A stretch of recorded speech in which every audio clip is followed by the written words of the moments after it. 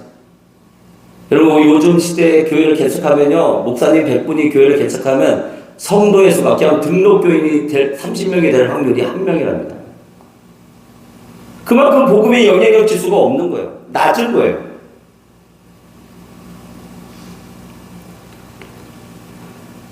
또 베드로 어떻습니까? 예수님을 그렇게 만나고 그렇게 경험하고 나서 그는 또 어떻습니까? 자기가 사람 낚는 어부에도 불구하고 여전히 예수님이 죽으신 다음에 어떻게 작동을 합니까? 요한복음 20장 4절에 날이 있을 때까지 예수께서 시몬 베드로가 나는 물고기 잡으러 가나니 그들이 우리도 함께 가겠다고 나가서 배에 올랐으나 그 밤에 아무것도 잡지 못했습니다. 그때 예수님이 바닷가에 서 계시는 거예요. 여전히 모릅니다. 그렇게 3년 동안 훈련을 받았는데도 왜요? 그 예수님이 가르쳐 주신 그 본질 성령을 아직 받기 전이기 때문에. 근데 저와 여러분은 성령을 먼저 받았기 때문에 예수님의 그 프레임, 자기 백성을 죄에서 구원할 자 임마누엘 이것을 3년 동안 가르친 것처럼 내 소명의 말씀으로 나를 가르쳐야 됩니다. 그래도 성령을 받았지만 여전히 베드로처럼 자충돌하고 있는 거예요. 예수님이 그를 보면서 오른편에 던져라. 고기가 너무나 많이 잡혔습니다. 베드로가 너무나 급해서 겉옷도 버려놓고 물속에 뛰어들어서 예수님께 나아가는 것입니다. 광야의 이스라엘 백성도 여전히 불평불만을 쏟아내고 있습니다. 물을 달라, 먹을 것을 달라, 딸이 이 땅을 걷는 게 너무나 힘들다. 우리를 왜 인도해내서 우리와 우리 자녀들을 왜 목마르게 하느냐. 계속해서 그렇게 불평불만합니다.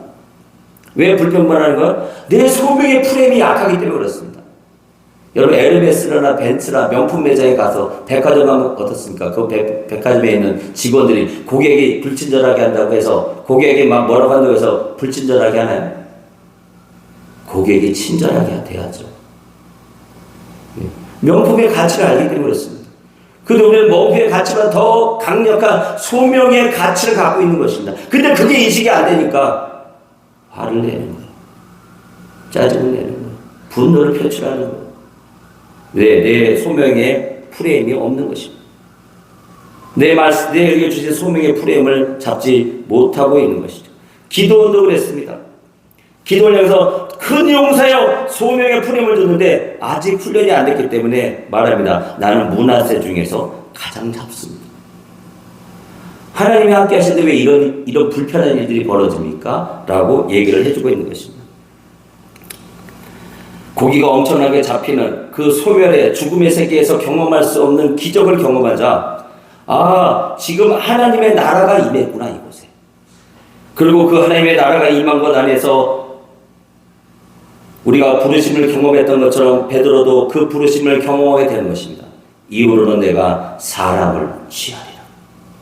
그 소명의 말씀이 떨어지자 거기가 천국이 펼쳐지면서 이제 재미있는 삶이 펼쳐지게 되는 것입니다. 일상의 지루함은 사라지고 새로움이 지배하는 일상의 기적들을 모세가 경험하게 되는 것입니다. 예수님과 함께 다니자 그곳에서 모든 병이 치유되는 것을 보고 모든 약한 것들이 고쳐지는 것을 보고 고통당하는 자, 귀신 들린 자, 간질한 자, 중풍병자들이 다 치유되고 회복되는 그런 놀라운 것을 경험했습니다. 사람을 통해서만이 내가 모든 것을 줄 수 있는 그 상황이 인식되고 그 상황에 충만함이 바라봐질 때 새로운 사람이 올 때 엄청난 기쁨이 있습니다. 개척교회에서 가장 기쁠 때가 언제인지 아세요? 맨날 똑같은 사람을 보다가 어느 날 새 식구가 들어오는 순간 설교가 바뀝니다. 설교가 바뀌어요.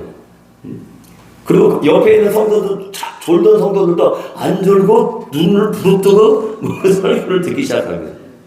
은혜가 갑절로 부어집니다. 새로운 사람이 들어올 때. 근데 내가 스스로 내 정체성이 없어서 내 소명의 말씀이 없어서 누구 나눠줄 거 없어서 귀찮은 순간 새로운 사람은 오지 않습니다.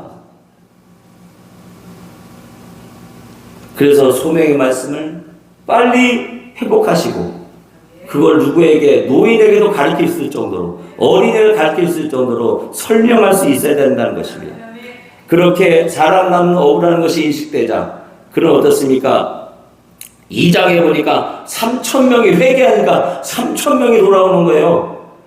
또 3장에서는 성전면에 안전뱅이가 앉아있는데 그걸 어쩌습니까? 은과 금은 없거니와 내게 있는 것으로. 왜? 은과 금으로는 안전뱅이 일으킬 수가 없기 때문에 내게 있는 것으로 내게 이르노니 일어나 걸으라 이 말입니다. 예수 이름을 선포할 때 그런 놀라운 역사가 일어난 것입니다. 그리고 그 공동체에 아나니아 삽비라 거짓말에서 분열시키려고 하는 그 영을 차단할 수 있는 권능이 풀어지고 있는 것입니다. 그 다음에 9장에서는 어떻습니까? 루다에는 중풍자 에냐를 고치고 요바에서는 죽은 도르가를 고치고 살리는 놀라운 역사 통해 복음이 아시아 지역으로 확장되고 있는 것입니다. 또 12장에는 헤로당의 핍박을 옥에 갇혔는데 베드로가 천사를 통해서 천사를 불러 그 옥에서 끄집어내지는 그런 역사를 경험하게 되는 것입니다.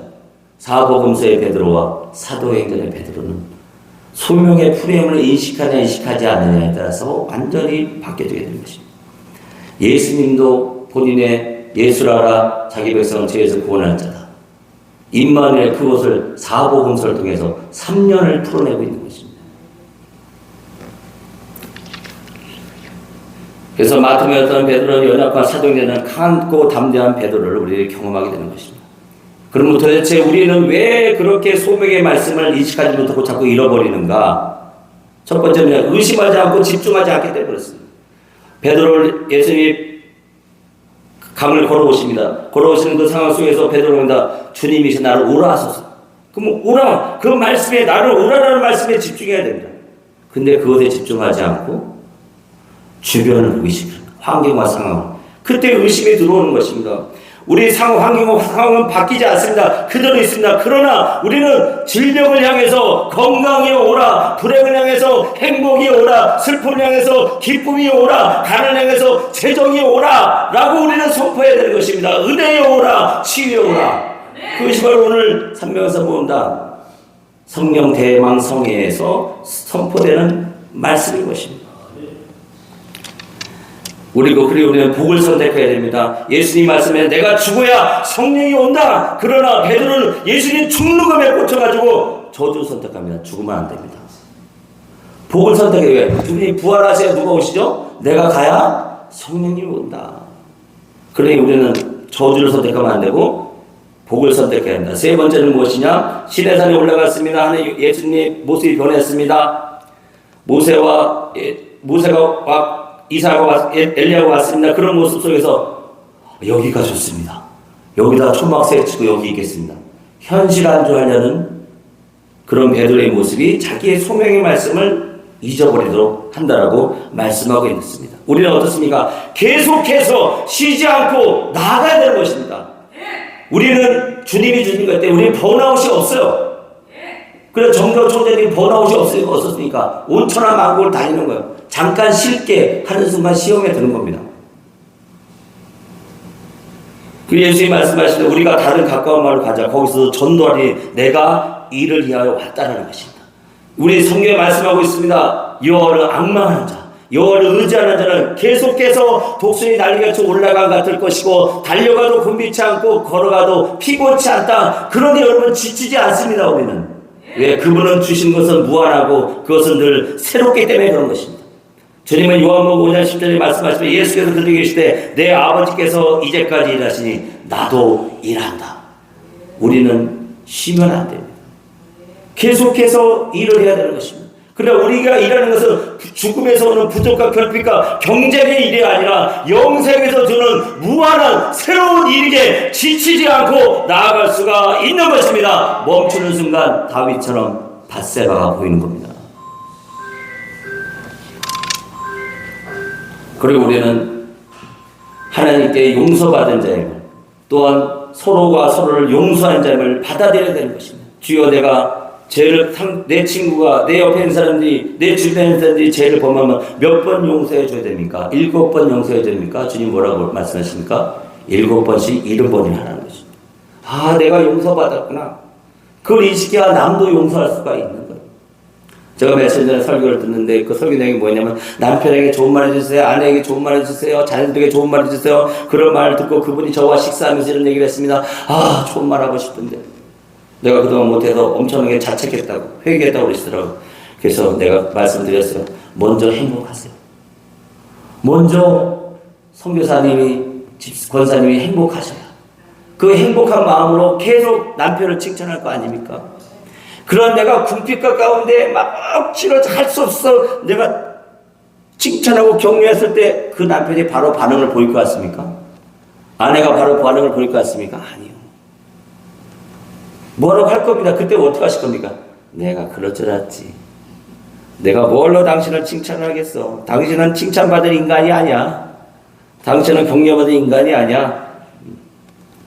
그렇게 말을 하기 때문에 더 그게 더 악화되는 거예요. 그러니 먼저 본인이 행복하기 위해서 먼저 자신이 예수 안에서 용서받은 죄임을 기억하시고 계속해서 반복적으로 습관적으로, 우리가 목회나 사업이나 성공에서 가장 필요한 것은 유지하는 겁니다. 꾸준히 하는 거예요. 반복해서 하는 거예요. 습관이 되어야 됩니다. 근데 나에게서 습관이 되고 너도 내가 가진 소명의 프레임으로 습관해서 유지하고 꾸준히 하고 우리도 모두도 그렇게 될 때 부흥을 경험하게 되는 것입니다. 근데 나도 유지가 안 되면 당연히 나 정도에서 재정이 생기는 거예요. 너밖에 모르니 한 100만 원만 줄게. 근데 주님, 내가 10만 명도 100만 명도 1000만 명도 그들이 어떤 상황이 온다 할지라도 내가 행복하기 때문에 내가 구원을 선포하겠습니다. 복음을 선포하겠다면 하면서 주님께서 말씀하십니다. 그래, 300만 명의 재정을 주마. 우리가 품는 수만큼 재정과 영향과 네트워크는 나타나는 것입니다. 다시 한번 요배 기도를 말씀드리고 말씀을 마치려고 합니다. 내가 앞으로 가도 그가 아니 계시고 뒤로 가도 보이지 아니하며 그가 왼쪽에서 일하시나 내가 만날 수 없고 그가 오른쪽에서 돌이키시나 내가 배울 수가 없구나. 그러나 내가 소명의 말씀을 다시 인식하고 앞으로 나아갈 때 내가 가는 길을 그가 하시나니 그가 나를 단련하시니 내가 정금같이 나오리라. 오늘 삼명사 부흥단, 오늘 성령 대망성을 통해서 순금같이 정금같이 큰 용사로 풀어지는 그런 성령 대망성의 힘을 소망하며 선포합니다. 기도하겠습니다. 좋으신 아버지 감사합니다. 오늘도 은혜를 주시고 복되게 하시고 거룩하게 하시고 완전케 하심으로 오늘도 소망의 말씀을 통해서 풍성한 내 밭에, 예수님이 인정하신 내 밭에 알곡을 추수하는 귀한 성령 대망성회가 되게 하심을 감사합니다. 300용사는 바로 그 시간이 있습니다. 그 은혜의 시간과 능력의 시간과 은혜의 시간이 있음을 선포합니다. 모든 영광 주님께 올리며 예수님의 이름으로 기도드렸습니다. 아멘.